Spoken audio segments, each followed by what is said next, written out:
James Sunderland. Madam Deputy Speaker, first of all, I rise to commend this excellent bill, and it's what I would call a no-brainer. It's an easy one.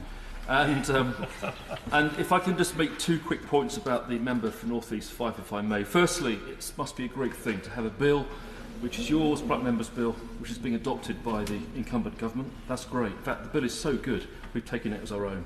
Thank you so much indeed. And I think also, just more broadly, just to commend her and perhaps to embarrass her, just for the very objective way that she engages with the House, in particular with the veterans community and the IEPPG that we serve on. And you know, it's really great when the House comes together for this particular purpose. Fridays are always good, and I think this is a really good bill to get behind and support for the reasons that have been outlined. I just want to make 2 points on the bill itself. I think the first thing is we know that it creates an entitlement for employees to be absent from work on unpaid leave, to provide or arrange care for a dependent with a long-term care need. That's great. But also what I really like about it is that it will take its place in that suite of other protections that we have in law. So, for example, maternity, paternity, adoption, parental bereavement, shared parental and parental leave. And I think that this actually is indicative of a government that does care, because we're endorsing this particular bill and taking it as our own, with full credit to the member for North East Fife. I think also it includes protection from dismissal or detriment because of having taken the leave. So what's quite nice is that this can be applied retrospectively if an employee has particular difficulty with an employer.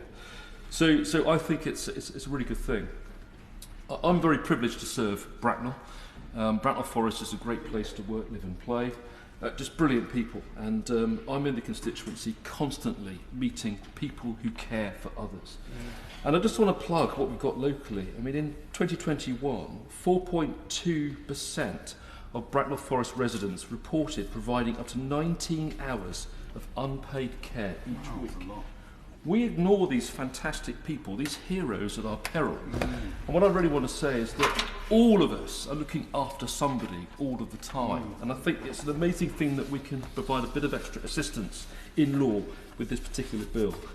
I meet people in the Lexicon, in Bracknell Town Centre, on my travels, and I'm just blown away by the charity sector, the sense of community in Bracknell.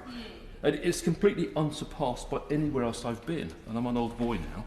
So I've been around a bit, and what I would say is that I just think Bracknell's a brilliant place, great people, and thank you to everyone in Bracknell who's providing that care for others. It's so important.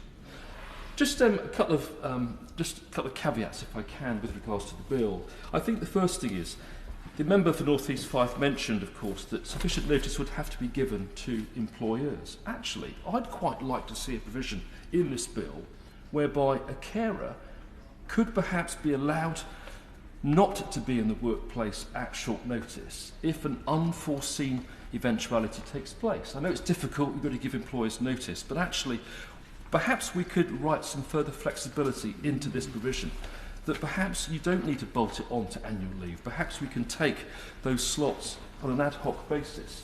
Of course, it equates to 5 full days during the course of the year, but also 10 half days. So why perhaps couldn't we just write into the law that in the event something really does happen at short notice, the employee would be covered in law for half a day or a day at a time? I think also it's quite important that we can't write a blank cheque in terms of who this bill applies to. And what I mean by that is we need to make sure that it is perhaps in support of a nominated individual or individuals. It can't just be people living down the road, a neighbour. So I think I'd want to see a bit more protection for employers with this bill, so that the package of support is to named or named individuals who I think need that support. I think also what's good is that it means that employment protections like this will mean that more people who are carers can go back to the workplace. If they have this flexibility and extra support, they will go back into the workplace and want to be at work because they know they can get away if they have to provide care for somebody. It boosts the UK economy. Our ageing population, of course, does need more support, and ultimately it means that people who are caring perhaps for a parent or parents can have the flexibility they need. And also I think it's very important that we do everything possible to entice people back into the workplace. and this might help with that lexicon of support. We've got, I think, 1.5 million job vacancies across the UK right now. We've got fewer people in the workplace than we had before the pandemic, we know that. And in my own constituency, in the South East more broadly, we've got so many job vacancies. Employers are crying out for staff. And it may just be, with this extra provision now in law, that people will be encouraged to go back into the workplace, even if they are caring for other people. So I think it's a no-brainer. I'll finish there, Madam Speaker, but once again, congratulations to the member for North East Fife, and let's support it. Thank you.